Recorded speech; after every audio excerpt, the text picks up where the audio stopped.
Welcome to Learning with Lisa, Student Success Beyond Expectations podcast with Lisa Navarra, award-winning educator, consultant, behavior specialist, author, and parent. Has the way that you teach your students changed since you became a parent? Or if you're a parent, has the way that you treat your children or even parents changed since you've given birth to a child with special needs? Well, in today's episode of Student Success Beyond Expectations, we bring on Vicky Byrne. Vicky Byrne is a dynamic and inspirational human being. She is a music teacher that will light up every room, and I've seen it, and whenever she walks into it. And she is a mother of 2 children with special needs. So as you can imagine, Vicki has a perspective that has a wide reach in terms of being able to share her experience and insight with you. So thank you so much for joining us today, Vicki. Hey, thank you so much for having me here, Lisa. I'm so excited. So Vicki, would you share with us a little bit about your story, how you found out that you were going to be a mom, but not a typical mom that was going to have to learn new ways of helping her baby, what you felt like during that time, and then how it led you to your journey and how it's changed you and the way that you treat your students. Sure. Thank you for asking, Lisa. So I'm actually in my 17th year as an educator. And 10 years ago, my husband and I had our first child, Aiden. He was born with a congenital heart defect, some surgeries ahead, and he is now classified as learning disabled, which, as many of us know, when someone can't see the disability, it's very hard to understand, and for other children to even understand.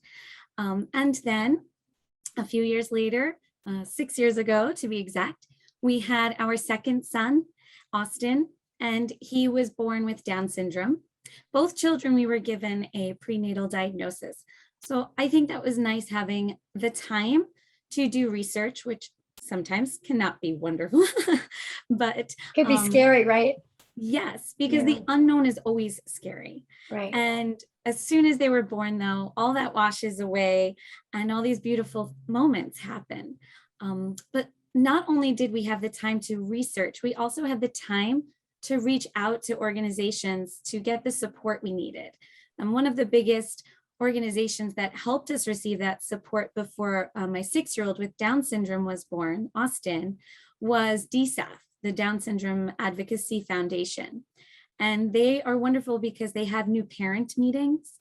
And that is where I met so many incredible people, some who I knew already, but I didn't realize they had a child in the Down syndrome community. And that was really amazing because that was 6 years ago, and we still have such wonderful relationships together and play groups with our children.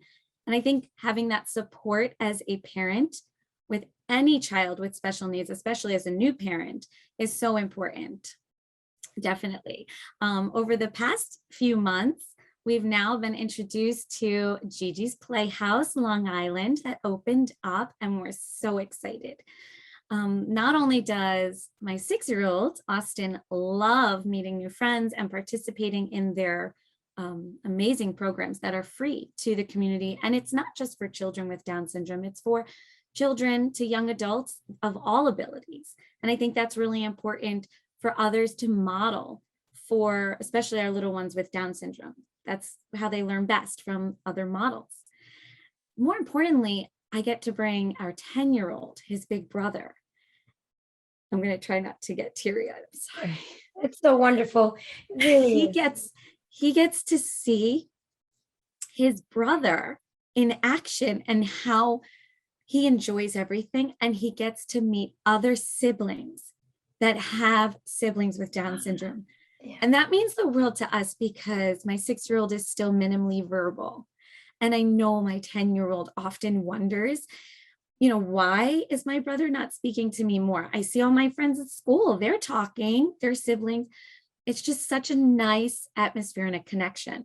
So as a parent, having two children and boys, they keep us on our toes. We've been very lucky and fortunate to be able to reach out for the support we need and having these programs available. And it's such a different dynamic when you talk about siblings. We oftentimes think about our role as a parent and trying to navigate our own way, but really the same holds true for siblings. Absolutely. And how have you seen that Aiden and Austin interact with one another? How are they building that connection? Well, they have many similar moments, like many siblings, where they fight and argue. Sure. But when they calm down and they're sitting together, it's just so beautiful to see them hug each other. Austin always puts his arm around his big brother and he leans in and, they'll give kisses on the cheeks. And oftentimes my little one's biggest, I guess you could say, his biggest way to communicate with his brother in terms of play is by showing him his favorite show. He loves right now Peppa Pig, because he doesn't have to verbally explain what he loves. And as much as we try to keep them off screens, of course, being the teacher is, and me too, those are some of the moments where they get to bond the most. And then that is a kind of a springboard for their next activity. And they start talking more, oh, let's go do this, let's go do that. And it's nice to see those moments. Absolutely. And for your older son, what do you feel like he would need in terms of support the most? Yeah, that's a tricky one. We've been blessed. The school district we are in, we've received services for both of our children since they started attending school, even before in early intervention. And that's been great. I think now him coming up to middle school is, very worrisome and challenging, because children at this age are not as sensitive to differences, and they just need more education on it. And as an educator, that's very important to me. I don't want to get off the topic. You can go anywhere you want with this, because if it's calling you and pulling you, then it's important. So share with us anything.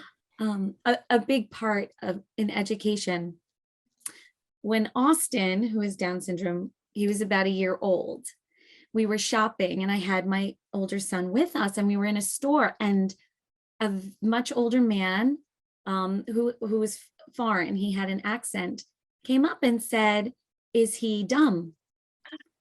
And my older son was in the wagon, and I looked at him and I said, "Excuse me?" And I said that at least 3 times, and he kept repeating that. And I said, "No, he's wonderful." And I just walked away. I didn't explain any more than that, because I didn't know how to, even in front of my other child who understood what was happening. Thankfully, he didn't hear it. But from that moment, I knew, and that's when I went to school. I have this beautiful coworker who is another support of mine, who also has a child with Down syndrome. And I said, I wish there was a way that children could grow up understanding more about differences, disabilities, and abilities, given that education more.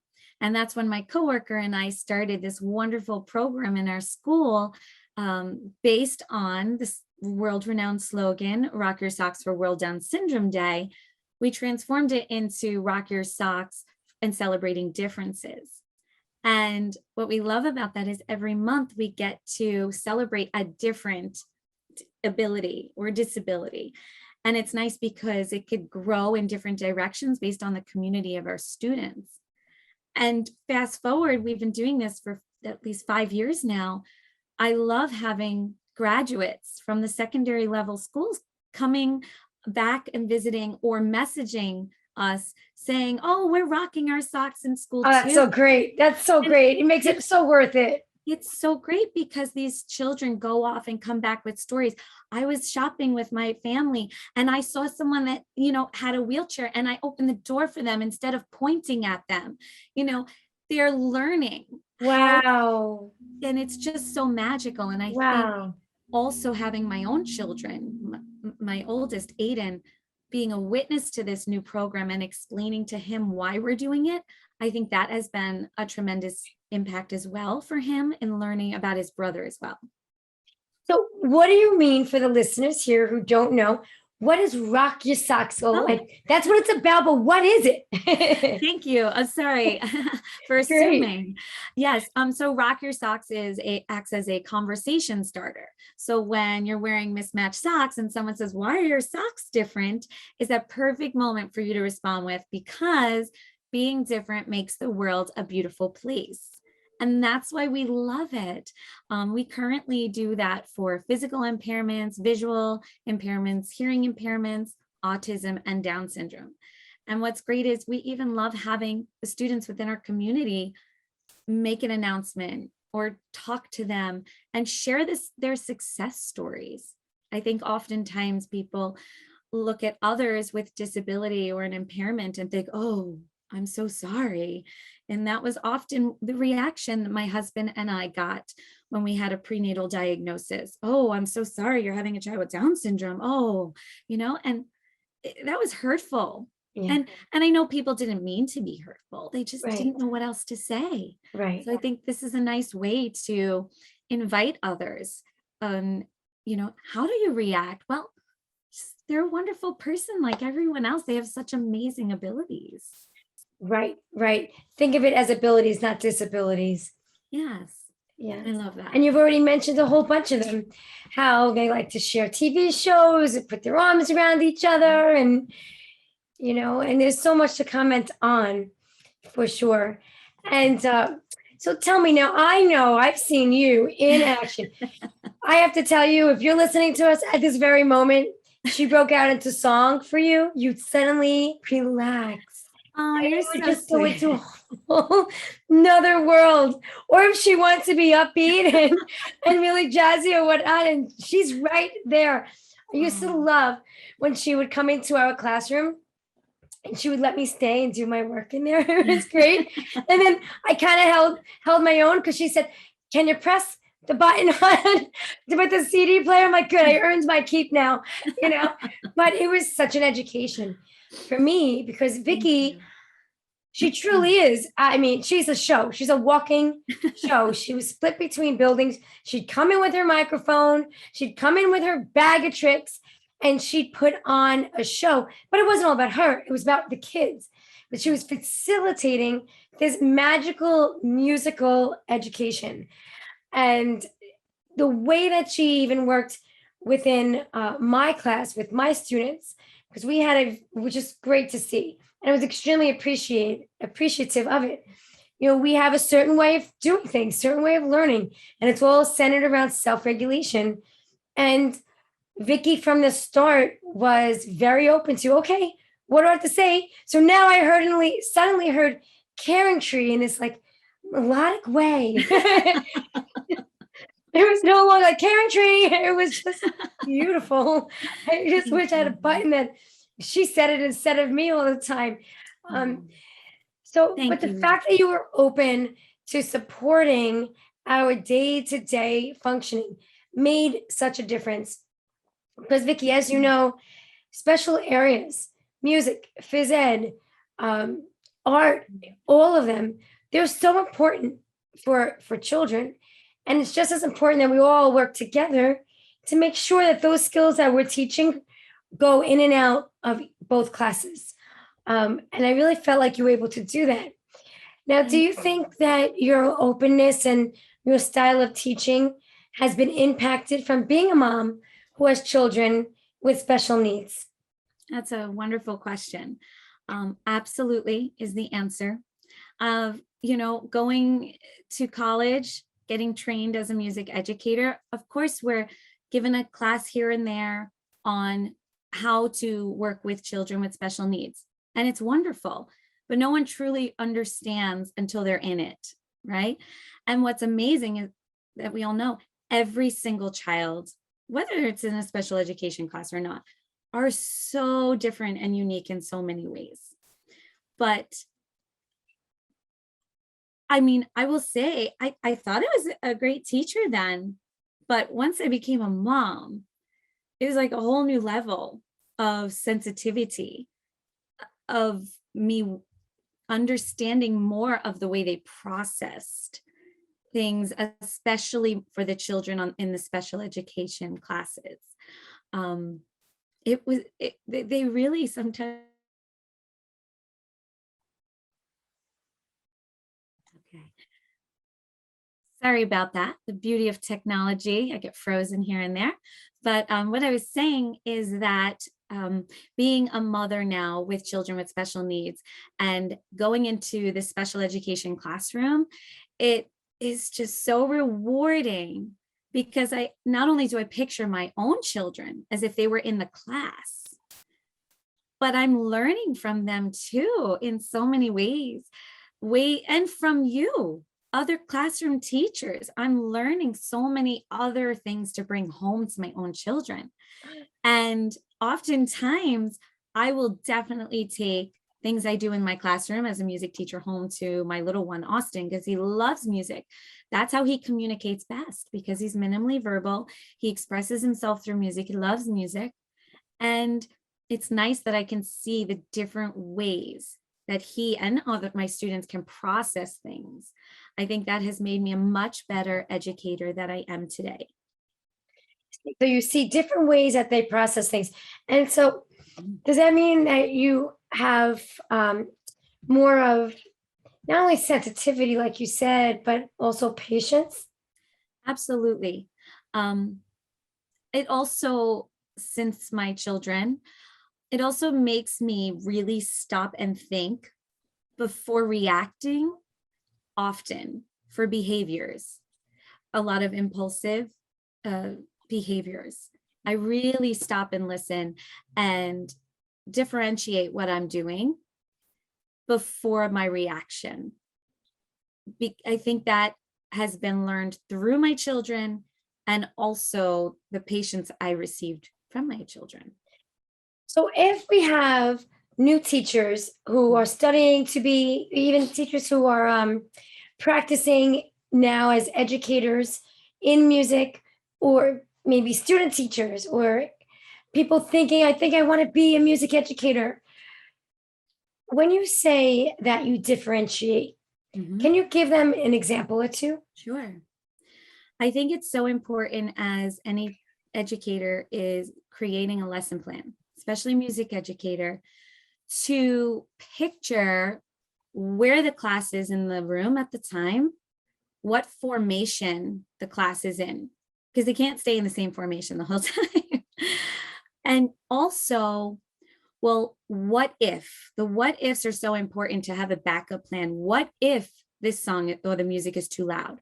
What if this child cannot be within the sound system I have without certain headphones? What if the video, a music video that I'm showing, is too active? So I'm always the what ifs in terms of sensory, I think is very important. A fun example, a wonderful music teacher, always borrowed things from each other. Sure. One of my favorite lessons every holiday season, we learn about the Nutcracker and we do a flashlight lesson. You might remember. Oh, I remember that. Yeah. I loved it. It's so cool. Everybody, you have to listen to this. Make sure you're listening. So when students are learning about different patterns in music, one flashlight has maybe red, a color on the ceiling, and one flashlight is green with cellophane paper inside. And they become ballet dancers on the ceiling with their flashlights. But before I do that lesson, one, I have to stop and talk to the classroom teacher, maybe ask them, do they have any light sensitivities? How do you think they might react to that? Or I also might have to think, well, what if I have a child with a visual impairment? How is this going to affect them? How are they going to also achieve my objectives if they're not able to really appreciate the visual stimulation from this activity? So I think that is a good example. And I did have that in years prior. Instead, I had them actively listening in different ways. If it wasn't using flashlights, maybe they were using scarves because they could feel it and they could feel the ribbons. So I think as a new educator, it's always important to think about the what ifs. That is a handful of not only communication strategies, but tactical strategies as a music educator. Yes. Are you making sure that things are tactile? You're bringing in different modalities. You're bringing in different sensitivities. And I really think that you'll get the most, as I've seen you've gotten out of my own students, the most out of them, because all these different factors are being considered before, during, and probably reflected on even after you have the lessons. Yeah, thank you. Have you ever had a lesson, Vic, that you're like, oh my goodness, this is something that's too much. I either have to change it. I get bored really easily too. People say, don't you sleep? Because I'm always involved in so many things. I get bored. I told you she was dynamic and inspirational, is she not? Yes. I constantly am changing my lessons. I am not someone who's been teaching for 17 years doing the same lesson. Of course, I have my favorites, but I always try to change them up a little bit. But even when I have student teachers, sometimes I want them to see what it's like to do a lesson a few times and realize, you know what, this is going in the garbage. We're never doing it again. But what a great learning experience. Yes. How to dissect it and perfect it. Because if they're not leaving excited and enriched by music, that's a huge aspect right there. Now, take into consideration those main objectives. Well, if the lesson didn't achieve it, what am I doing wrong? How do I have to change it or throw it out the window? Because who says you don't have to do that song? Get a different song that's going to get the objective you want. So. And I've seen your student teachers, they end up very quickly sounding like you, talking like you. I'm like, what is going That's on? all them. They're just amazing. I've been very lucky. I've gotten some very good ones in the past. Yes, because they know who to gravitate to. Yes, for sure. And it's very important. And we want to do that too as educators all the time, whether it be an instructional time or teaching a lesson, whether it be kids walking down the hallway, in recess, during dismissal. We always want to see what's working, what's not working, and how can we just make it better. I agree. If you have any advice for parents who just found out that they are carrying a child and it's not going to be a typical birth, it's not going to be something that they had expected, what type of advice would you have for them? I would definitely say, do not research on Google. Scary. Oh. Instead, ask around in your community, or social media is so big now, you can research on social media. Look for the support pages, because there are so many, and that's how you find people that are living close to you that you can connect in person as well. The support is big. And at first, when you get especially a prenatal diagnosis, or even you're surprised at birth with a diagnosis, sometimes we close ourselves off and our days are filled with so much emotion and tears. And sometimes we need that positive light to shine the way for us, because we just can't see it yet. We don't know, especially when the fear of the unknown. It's hard to process until you're really there. So definitely the support. I think that's really wonderful. And we've spoken about before birth, after birth. Can you talk to me about what do you think, where do you think you and your family will be in the future? Even what do you see for your children in their future? Wow, that's a big question. It is. Of course, there's that fear of the unknown again. Yeah, that's a very big hot topic with my husband and I. Okay. We reimagine our home, how we can change it if maybe Austin stays with us for a long time. The basement turns into an apartment, so to say, or how his big brother might care for him, when we're gone. Or maybe we're overthinking it, and maybe they'll both go off in their own direction and not need us next to them. We try to think of all different aspects of the spectrum, so to say. And I've learned I have to take it day by day. Yeah. Because when I worry too much about the unknown, it's just, there's no reason for it. Exactly. And you enjoy the time you have, you do the best that you can. You're involved in so many wonderful community-based organizations. Sounds like you have a great support system. And Thank you. what would be You're the very first welcome. step, Vicki, for a parent who wants help, doesn't really know how to ask for it? Mhm. What's the first place to go to? Well, you see my name on here. You can definitely reach out to me on Facebook. If I might not be able to relate, maybe I can help point you in the right direction. Because I will say, being a parent with children with special needs, you meet so many wonderful people in so many different directions. And my Facebook name is Tori Byrne, Tori.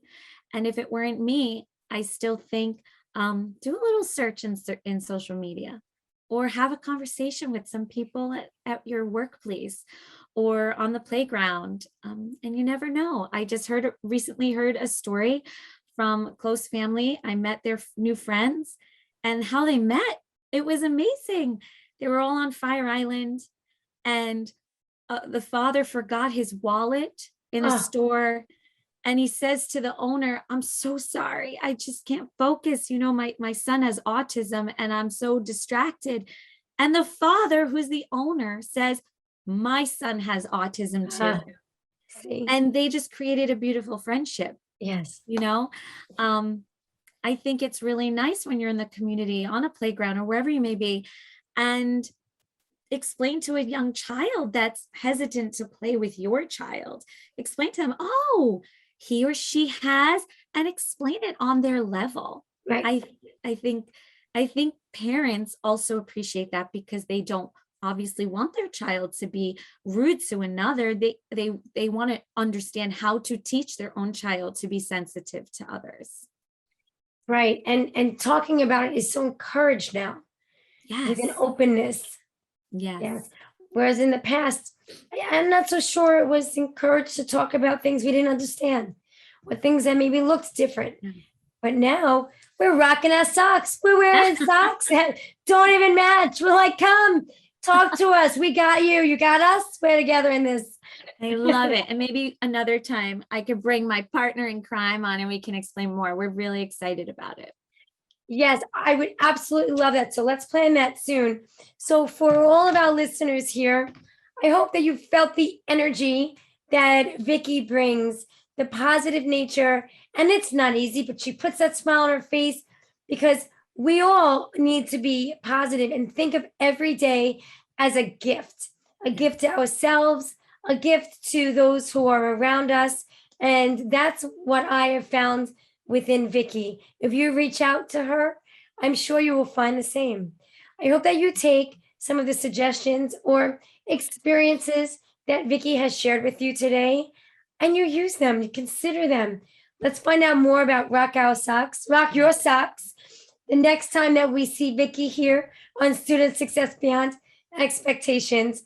Thank you so much for joining us. And Vicki, you are wonderful. I can't wait to see you again. Thank you so much for having me, Lisa. Thank you. We'll talk soon.